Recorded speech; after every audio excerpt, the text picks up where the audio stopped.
Hello and welcome to another video for Minus Touch Toys, Games, Collectibles. And today, well, we're breaking with tradition a little bit because we are looking at something that's not particularly old.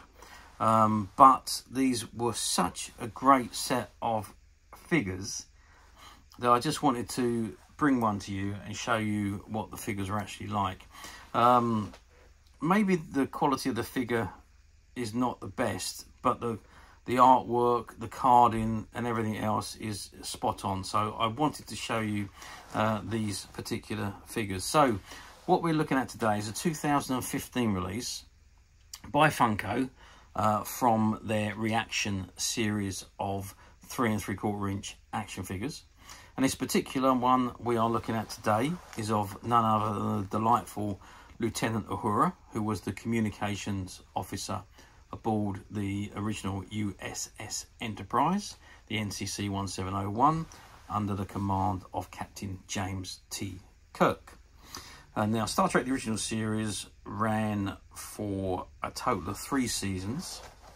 There was 79 episodes that was produced, plus the original pilot, which was then used to fill the gap between 2 episodes as a part of the series. The episode's called the Menagerie.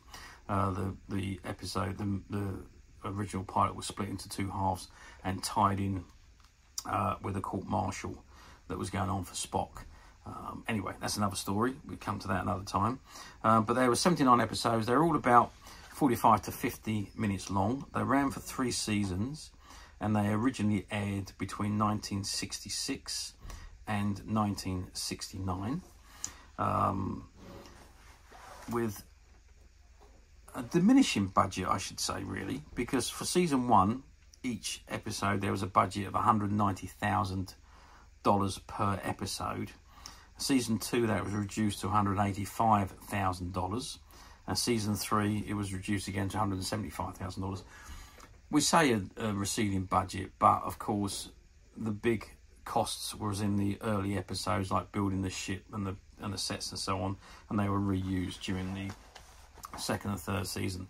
So originally air date was the 8th of September 1966, and it ran until June the 3rd 1969. So it's just under 3 years it aired, and of course then there was many reruns of Star Trek the original series, and then that was followed by the animated series, and of course then after that it went on to Star Trek Next Generation, and the rest is history. Okay, I've diversed again, but let's get back to the item we're looking at today.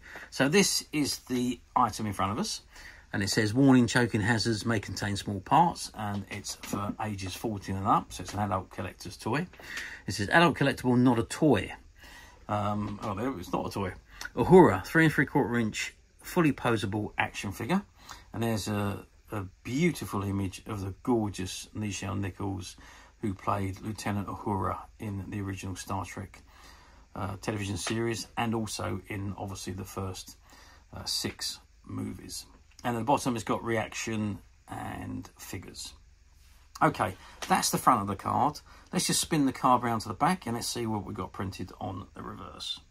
Okay, so I've turned the card over and this is what we've got on the back. So it says ReAction figures, Series 1, collect them all. So you've got Spock, Sulu, McCoy and Uhura. And it says space, the final frontier. These are the voyages of the Starship Enterprise. Its 5-year mission to explore strange new worlds, to seek out new life and new civilizations, to boldly go where no man has gone before. No one quite says those words like William Shatner, do they? Anyway, relive the exciting action of Star Trek with authentically detailed ReAction figures. StarTrek.com, and it's got Funko X Super7, ReActionFigures.com, and you've got the TM and copyright information, 2015 CBS Studios Inc. Star Trek and related marks are trademarks of CBS Studios Inc. All rights reserved. Warning, choking hazards may contain small parts. Advertisement, that's all in foreign language. Funko address details and telephone numbers at the bottom. European distribution is Underground Toys, and Australia and New Zealand distributed by I can't quite read that, some collection PY Limited, and there's distributors for Japan and Greater China as well. It's got made in China, and you've got the Facebook logo and the Twitter logo on the bottom there. Okay, that is the back of the packet. So let's turn it around now and let's have a good look at the action figure itself. Okay, so I have gone and got one of my figures from this collection of Lieutenant Uhura, which has the bubble bin, or I removed it some time ago, so I could have the figure out and display the figure. Although, to my regret, I really think I should have left it on there, because I think it displays fantastically next to the beautiful face of Nichelle Nichols there. But I did remove it, and I had it on display in my collection. But I wanted to show you the figure. So this is the figure, and I just want to zoom in on the face. So it's not altogether a bad likeness of Nichelle Nichols. If we just try and fit the two faces in together, it's not that bad, but altogether as well, it's not that good, really. They've got, yeah, they haven't really got it right. Her eyebrows are definitely right. Her lips are probably right as well. The facial cheeks are not quite right for my eyes. The hair's pretty much there. Obviously, the earpiece is there. But the rest of the face, not the eyes may even be right. Maybe it's the nose area that's not quite right. But I mean, she was such a beautiful woman, and they really have. I don't believe they've done that. The sculpting justice for what a beautiful woman she was. And if we just bring her closer to the camera, so you can see. I mean, it's not a very bad likeness at all.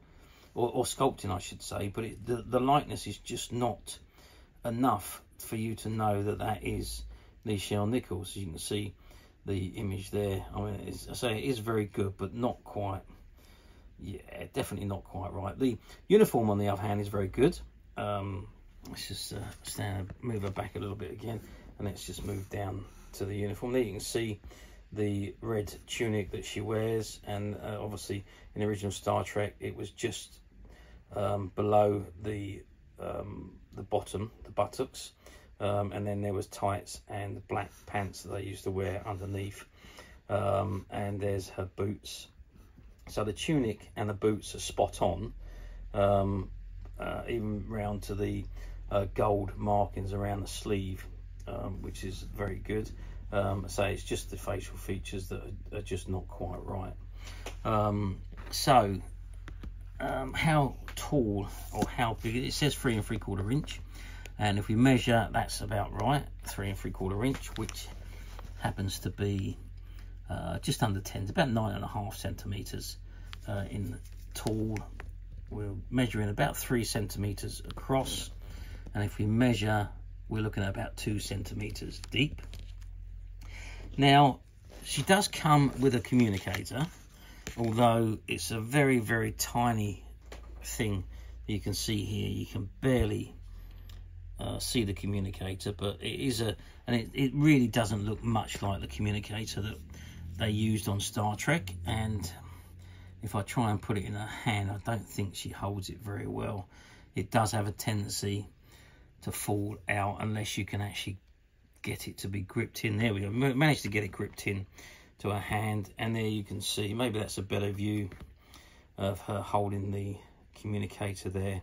But overall, the communicator is not the best. It's really just a little, well, a little cheap bit of plastic that's been added on as a little accessory. So yeah, I mean, generally, overall, I thought these figures were better than what they were.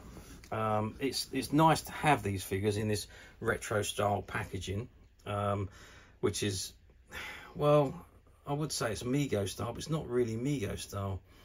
But it's nice retro packaging to have the figure in. And really, to be perfectly honest with you, I would have been less disappointed if I hadn't opened the packet and I had kept the figure sealed in the packet and I would never have known what these figures were like. But yeah, to say that I'm disappointed is a little bit of an understatement with this particular range. But let's check the articulation then. Okay, let's zoom out a little bit.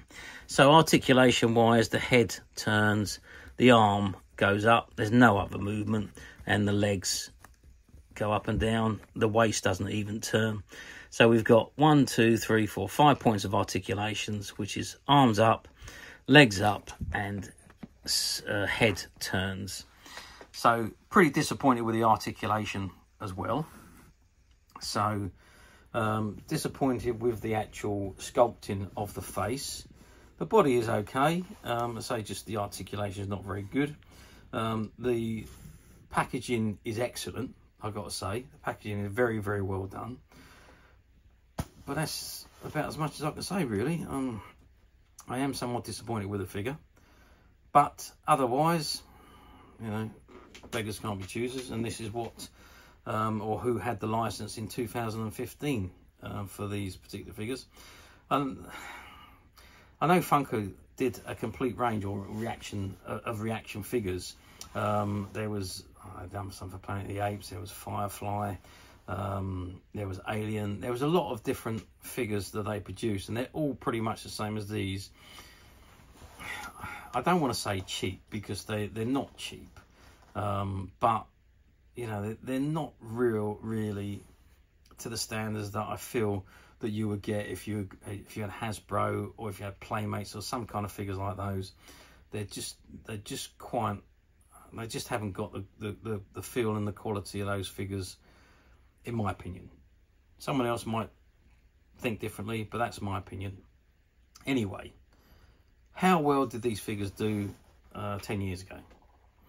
Well, I'll be honest with you, the ReAction did do a number of figures, but here in the UK we really didn't see many of them. It was only the specialist stores that actually had these figures available. They weren't in regular toy stores, but I suppose they're collector's items and not for children, so they probably wouldn't be. But I would have thought they would be more readily available, and they wasn't. You do get the Funko pop figures in pretty much every store, so I am quite surprised that you didn't get the ReAction figures in every store, but there we are. So I don't believe they've done particularly well overall. I certainly didn't see these figures when they first came out in 2015. I didn't get my set until about 2021, after COVID. In actual fact, that's when I saw them, and there's a lot of them around on the platforms at that time, and I bought the whole set for myself back then. But nowadays, these Star Trek ones very, very rarely, if ever, come up on the platforms. Now, I don't know whether that's because the quantities just wasn't there, or whether like me, the quality was disappointing. I don't know, but you don't see them very often on the platforms nowadays. However, as you know, we at Midas Touch have managed to find a few of the figures, and they are currently available to purchase on the Midas Touch website. Not this one, because this one's an open one, but we do have some of the other figures that are completely sealed and untouched, and they are available to purchase on the Midas Touch website, which you can get to very simply by clicking the link below. It will take you straight to the website, and you'll be able to find this and many other vintage Star Trek items, and many other vintage toys, games and collectibles come to that. There's over 10,000 products currently available on the website for you to view and purchase at your leisure. And don't forget to hit the subscribe button, because we're uploading videos for every new item that goes into the website, and there will be something for everybody. And I am absolutely positive that this is something that you're not going to want to miss, because we literally have thousands and thousands of new products which we're shooting videos for and uploading on a daily basis. So if there's something in particular you are looking for, something old that you're never able to find, something quirky you might want to buy for a friend, or maybe just something from your childhood that you'd like to own again to help you recuperate those long lost childhood memories, well, stay tuned, keep watching, because you never know, the next item we upload could be that item you've been looking for. Okay, that is it for me on this particular item. I do hope you've enjoyed reviewing this figure with me. Thank you for watching, and we will see you again next video. So bye for now.